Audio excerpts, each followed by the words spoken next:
Assalamualaikum warahmatullahi wabarakatuh. Perkenalkan kami dari kelompok 4 dengan saya Kansa Aisyah Fibi Anindita bersama teman-teman saya ada Iin Puspitasari, Ira Yuniar, Intan Sukma Lestari, Jelita Amalia, dan lalu Satria Rahmatullah. Kami akan menjelaskan tentang jerawat dan sistem integumen. Sistem integumen adalah sebuah sistem organ yang membedakan dengan hubungan yang menginformasikan tentang hewan atau manusia dari lingkungan. Sistem integumen terbagi menjadi dua, yaitu epidermis dan dermis. Epidermis adalah bagian luar kulit yang agak tipis dan terdiri dari jaringan epitel.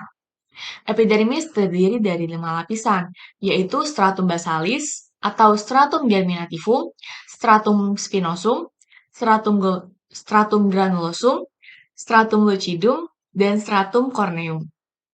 Selanjutnya adalah dermis. Dermis terletak di bagian bawah epidermis dan terdiri dari jaringan ikat yang mengandung serat-serat elastis dan kolagen. Dermis terbagi menjadi dua jaringan, yaitu lapisan papiler yang merupakan bagian atas dermis.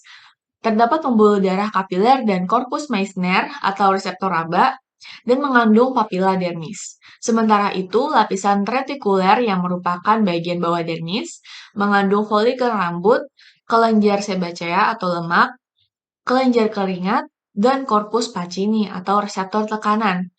Pada dermis, terdapat ujung-ujung saraf atau reseptor, pembuluh darah, pembuluh limfa, kelenjar, dan folikel rambut. Selanjutnya, saya akan menjelaskan tentang jerawat. Apa itu jerawat? Jerawat terjadi ketika folikel rambut atau tempat tumbuhnya rambut tersumbat oleh minyak dan sel kulit mati. Hal tersebut menyebabkan peradangan serta penyumbatan pada pori-pori kulit. Peradangan ini ditandai dengan munculnya benjolan kecil yang terkadang berisi nanah di atas kulit. Gangguan kulit ini dapat terjadi di bagian tubuh dengan kelenjar minyak terbanyak, yaitu wajah, leher, dan bagian atas dada atau punggung. Benjolan inilah yang disebut dengan jerawat. Lalu kapan jerawat itu muncul? Selama masa kanak-kanak, kelenjar sebaseus relatif kecil dan tidak aktif. Saat pubertas, androgen dan testis, ovarium, dan kelenjar adrenal merangsang kelenjar sebaseus untuk tumbuh dalam ukuran dan meningkatkan produksi subur mereka. Jerawat adalah peradangan kelenjar sebaseus yang biasanya dimulai pada masa pubertas ketika sebaseus kelenjar dirangsang oleh androgen. Jerawat terjadi terutama di folikel sebasea yang telah dijajah oleh bakteri. Beberapa di antaranya yang tumbuh subur di sebum yang kaya lipid. Infeksi dapat menyebabkan hista atau kantung sel jaringan ikat untuk membentuk yang dapat menghancurkan dan menggantikan sel epidermis.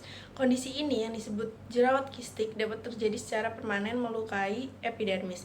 Perawatan terdiri dari mencuci dengan lembut bagian yang terkena daerah sekali atau 2 kali sehari dengan sabun ringan, antibiotik topikal seperti clindamycin dan erythromycin, obat topikal seperti benzoyl peroksida atau tretinoin, dan antibiotik oral seperti tetrasiklin, minocycline, erythromycin, dan isotretinoin. Berlawanan dengan kepercayaan populer, makanan seperti coklat atau makanan yang digoreng tidak menyebabkan atau memperburuk jerawat. Baik, selanjutnya saya akan menjelaskan tentang efek dari kelenjar minyak yang berlebihan. Kelenjar sebasea akan memproduksi sebum secara berlebihan selama masa pubertas. Bila disertai dengan pelepasan kulit mati, sebum yang berlebihan dapat menyumbat pori-pori.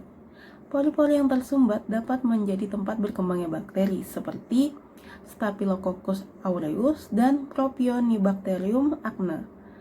Selain itu, bakteri di pori-pori kulit juga dapat memicu respon sistem imun dan memicu peradangan. Akibatnya akan muncul berbagai keluhan seperti komedo hitam dan komedo putih.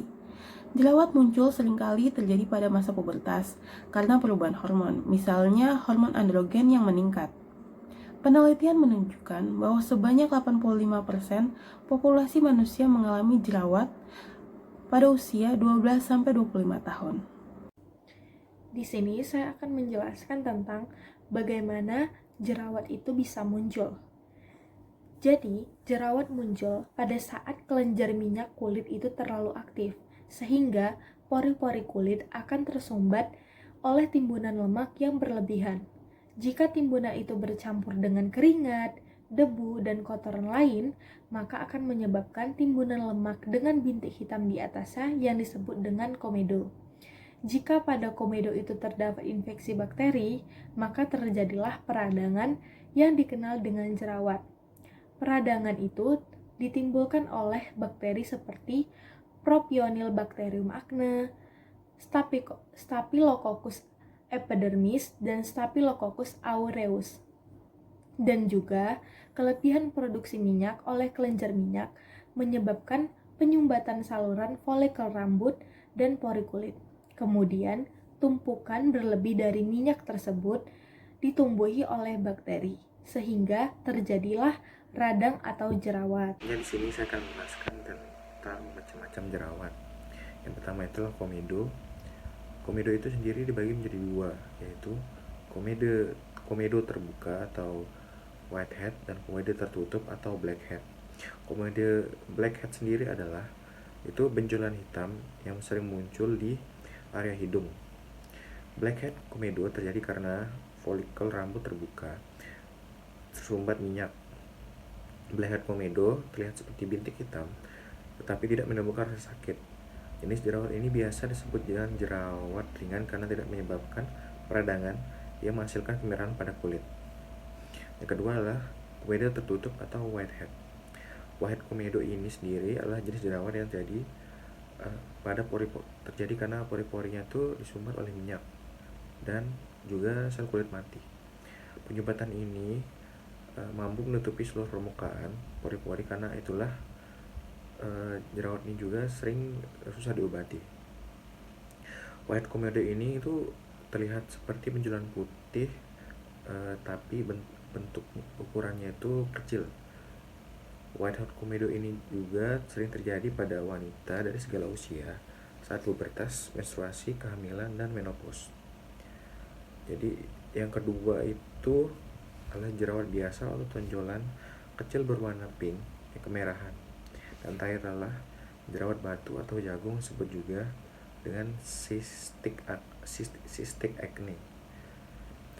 Jadi sekian penjelasan seluruh tentang jerawat atau acne dan juga sistem integumen dari kelompok kami. Bila ada kesalahan, mohon dimaafkan. Wassalamualaikum warahmatullahi wabarakatuh.